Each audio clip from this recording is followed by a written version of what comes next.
在这个南台湾的阔叶林里，所有的生命互相紧密连结，息息相关。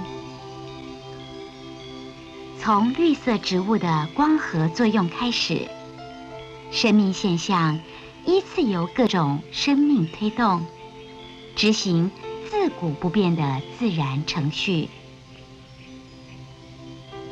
这个过程是动态的，充满了变数。生命过程会因许多随机与不确定因素而有突破性发展。不过，基本上所有生物都遵守一个颠扑不破的生态原则，那就是在竞争、合作及适应下生存、繁殖乃至演化，是生命中最重要的物种繁衍模式。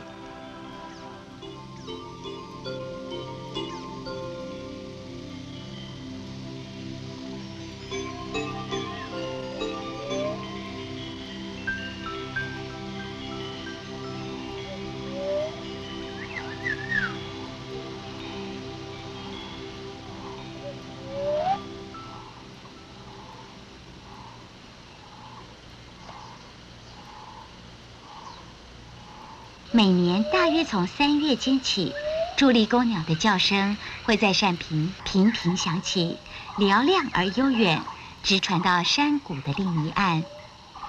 于是我们知道，台湾最艳丽的鸟类之一的朱鹂，开始了它承办南浦的繁殖活动。朱鹂成鸟似乎没有天敌，但它的蛋和幼鸟却得面对蛇、松鼠、巨嘴鸦等的猎食。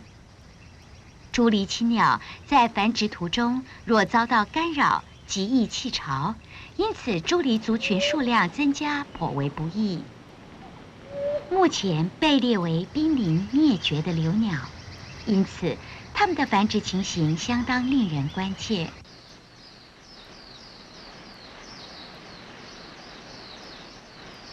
在秋冬的非繁殖季节，朱鹂常与其他的鸟类一起成群出现，包括小卷尾、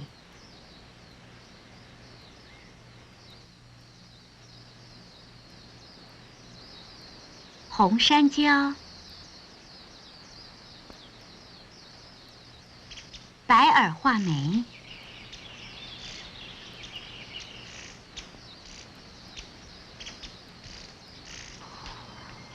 树雀、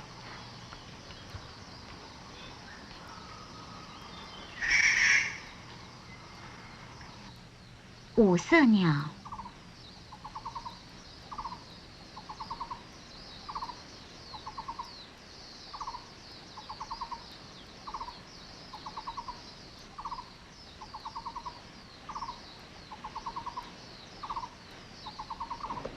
小啄木、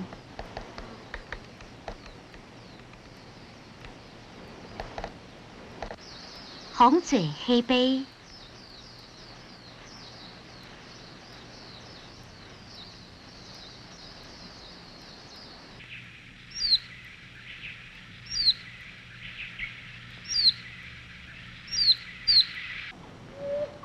又是春天了。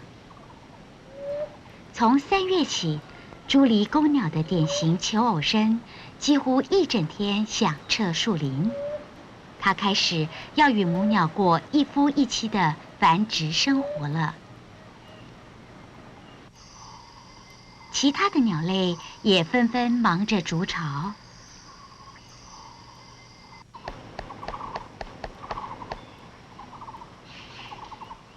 五色鸟相中了这棵枯木，人类眼中的无用之材，在鸟类看来可能是至宝。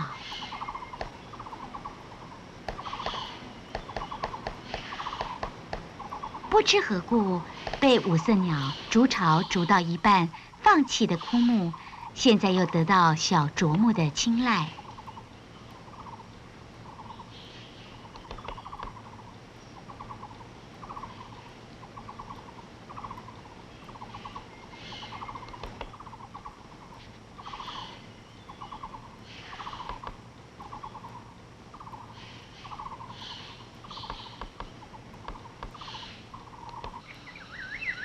朱犁公鸟栖在空旷较高乔木或枯木的顶端，在那儿鸣叫或理毛。醒目的身影与求偶的叫声，显然是为了吸引母鸟的注意。这头的母鸟则是张着嘴巴，频频东张西望。朱犁又名红鹰，是台湾特有亚种鸟类，属于雀形目黄鹂科。朱犁这个让19世纪英国鸟类学家史温侯惊艳的鸟种，至今仍令大多数看过它的人赞叹。朱犁的羽色简单艳丽，雄鸟看起来像穿了红背心的黑鸟。台湾谚语“昂穗欧大斑”，仿佛是专门用来形容它的。此鸟除了胸腹部羽色斑杂外，与雄鸟相似，但不似雄鸟夺目。朱犁的其他亚种分布于中国大陆、中南半岛及喜马拉雅山区。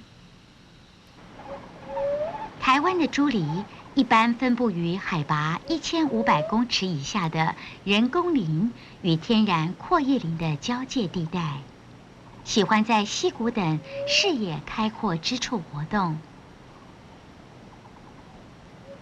它在全省的分布呈不连续的点状，大致上是东部比西部多，南部比北部多。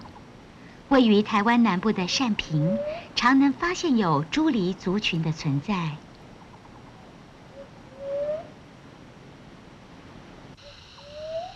朱犁是台湾罕见的鸟种，喜欢单独活动，且怕干扰，因此通常都将巢筑在较高或较隐秘的林子里。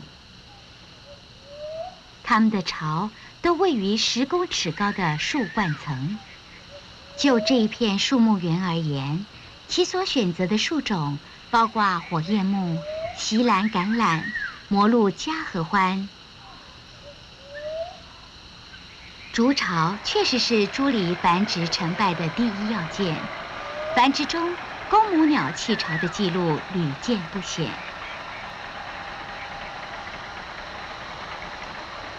在春夏时，这棵锡兰橄榄与这棵火焰木上曾有朱犁筑过巢。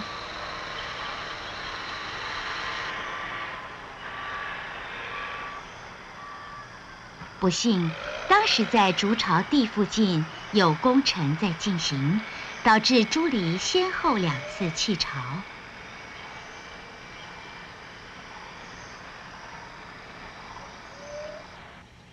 1995年春天，这对互相吸引的朱犁开始在单平一起筑巢了。繁殖期间，公母鸟有明确的分工，筑巢与孵蛋由母鸟负责，公鸟不参与，而负责警戒。它站在与巢等高的树枝上，头正对着巢，发出叫声。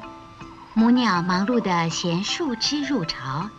巢一般筑在水平枝桠的分叉处，巢口向上，上方有密闭的树叶遮阴。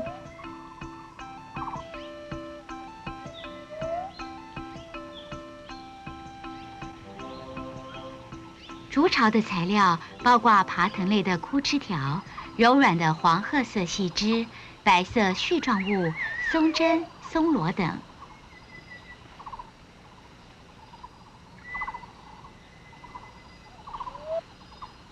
鸟巢的外部高约10公分，内部深为5公分，巢口外径12公分，内径10公分，巢底外径8公分，内径6公分，大小如小汤碗。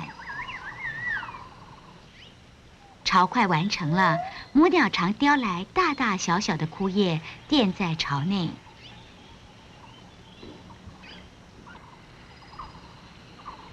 最后，它用丝絮缠巢，也会做巢，用身体转圈来压巢，做出深碗形的巢。在在旁的公鸟毫不放松地警戒着，遇有敌害时会转向，头朝着对方，以冲撞方式驱赶入侵者。母鸟也会驱敌。被处理驱赶过的鸟类包括大冠鸠、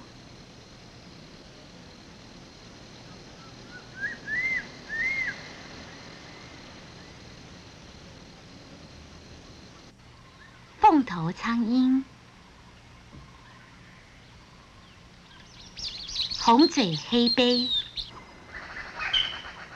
树雀，另外还有松鼠。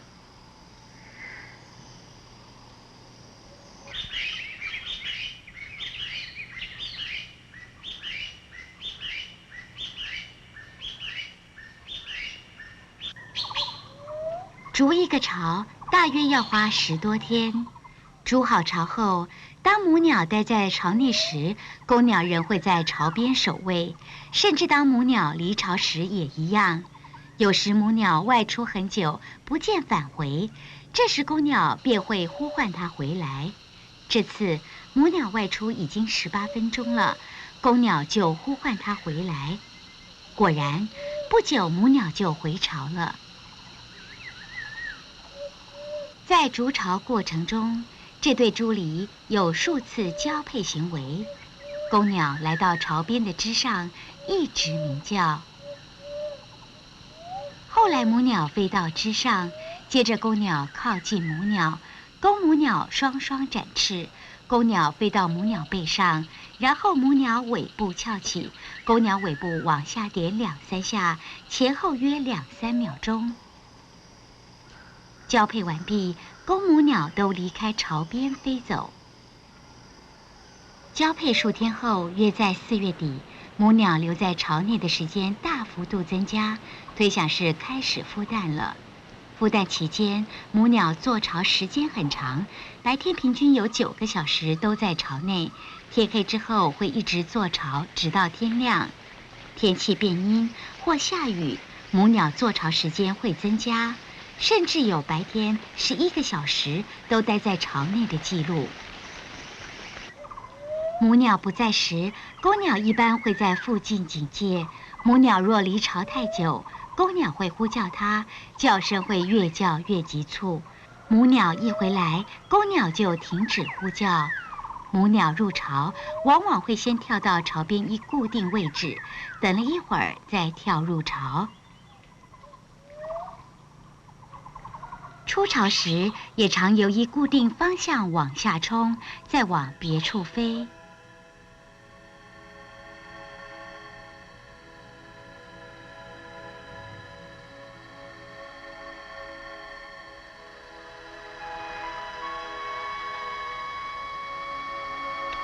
孵蛋约20天后，第一只幼鸟破壳而出。这时母鸟会发出嗷嗷的特殊叫声，接着又有3只孵出，此刻方知原来母鸟下了4个蛋。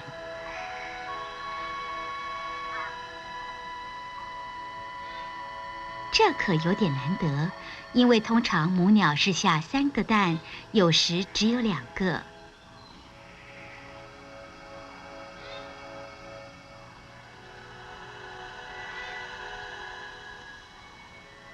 幼鸟孵出后不久，公鸟即带食物回巢喂母鸟。这种喂食行为在头几天最频繁。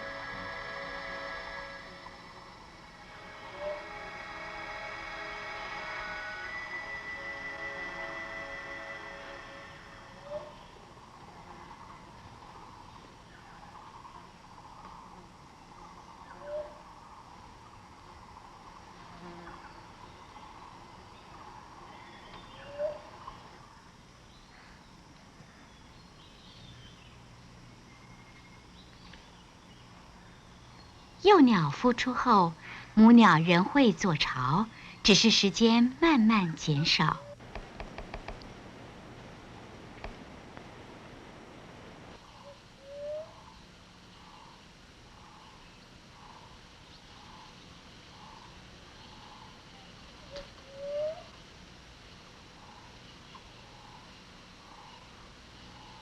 猪狸是杂食性鸟类，以虫类与植物果实为食。啄食昆虫有时会甩动10多下才吞食，啄取果实时则立刻吞下。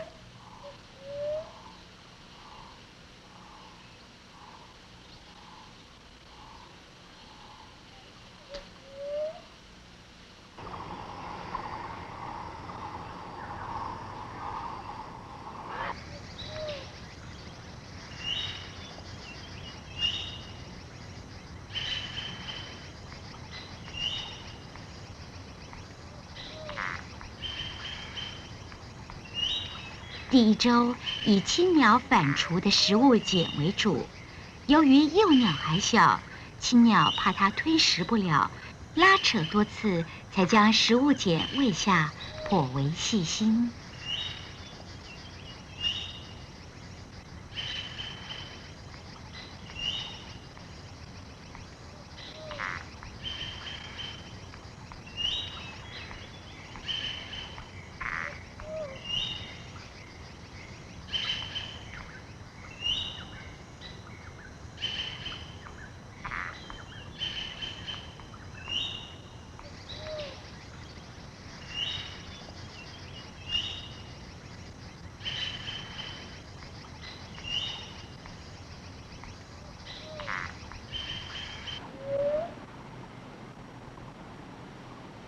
第2周大多为鳞翅目幼虫，第3周则常见青鸟叼鳞翅目成虫及蜘蛛等回来喂雏鸟。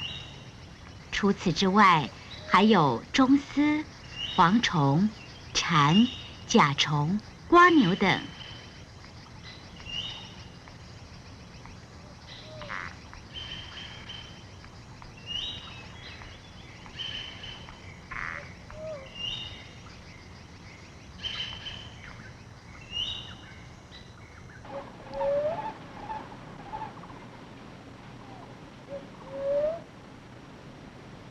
这次青鸟捕到的是人面蜘蛛，它先就着树干将蜘蛛身上的丝抹掉，再喂给幼鸟。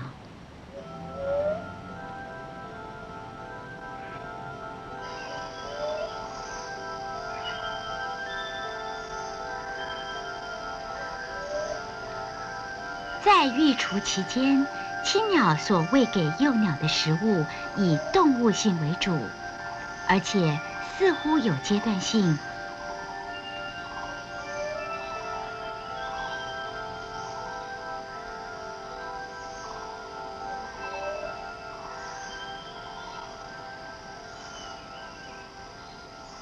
根据中山大学生物系教授张学文1997年的研究调查，幼鸟离巢后，青鸟所喂给幼鸟的食物有相当比率为果实。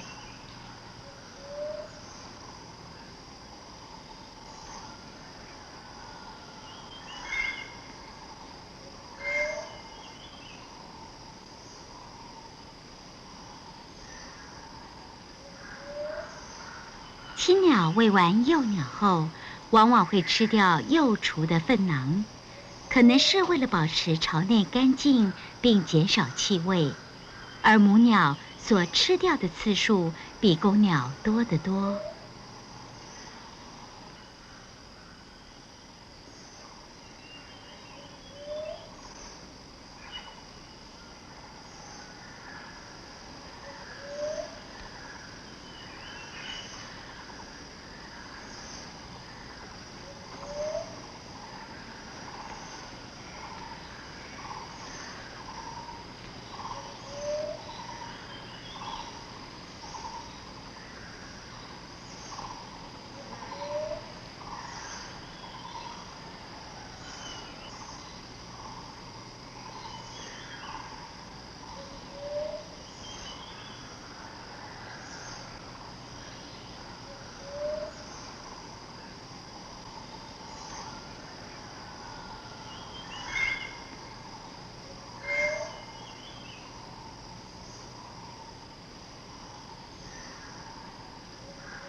喂养约3个星期之后，幼鸟便开始离巢。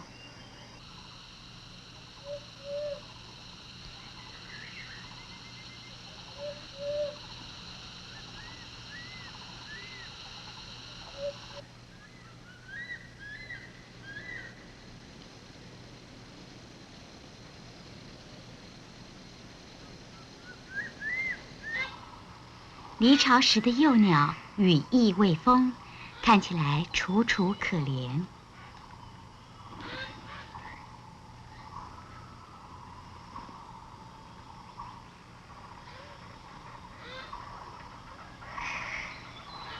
它的颈部明显裸露，令人想到秃鹰。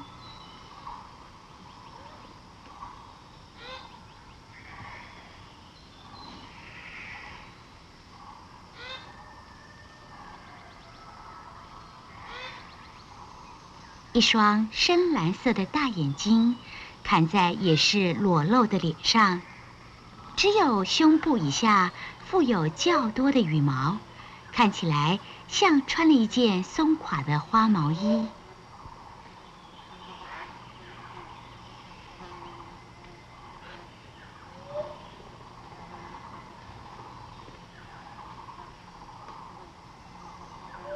幼鸟一离巢，便有理毛、伸懒腰、以爪子搔身体的动作。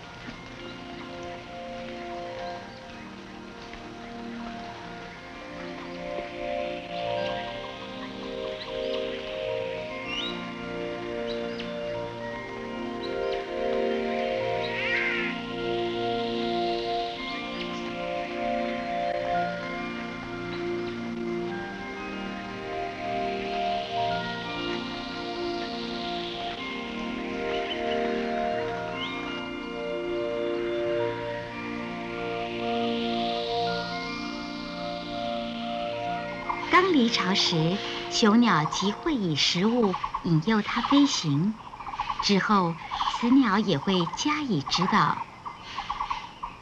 幼鸟就随亲鸟在附近的树林内活动，不断地从这棵树移到那棵树上。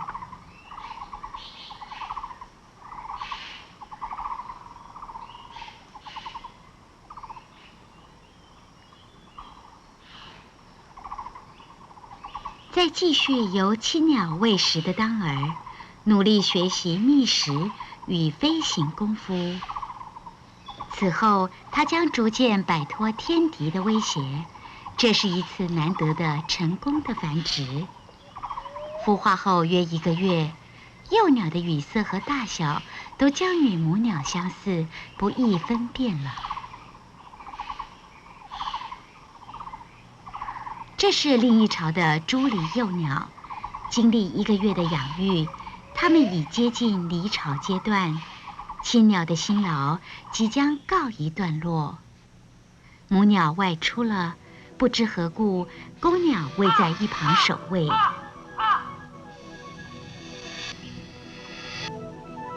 在旁伺机已经有一段时间的巨嘴鸦，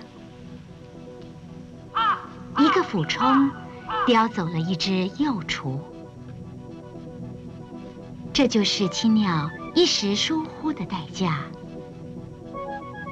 劫掠如此轻易，而亲鸟尚未回来，于是巨嘴鸦紧接着掳走第2只、第3只。这突如其来的一幕，瓦解了这一家3口的家庭，提早结束了公母鸟2个多月来的繁殖活动。这个事件似乎符合朱鹂繁殖成功率偏低的一般观察。例如，观察人员1997年在东南部观察了8个朱鹂巢，其中只有1个巢繁殖成功。丧失幼鸟的朱离青鸟或许会锲而不舍，马上重新筑巢、交配、下蛋，做同一个季节第二次的繁殖努力。但它们的第二个巢可能造得快而马虎，暗藏失败的因子。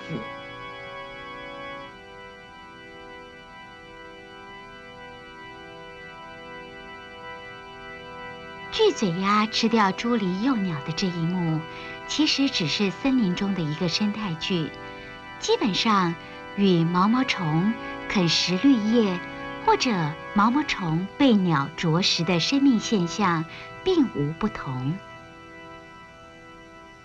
不论育幼成功或失败，今年繁殖高潮大抵已过。明年春天，在这个南台湾的阔叶林里，朱离必将再度上演一出充满变数的繁殖戏剧。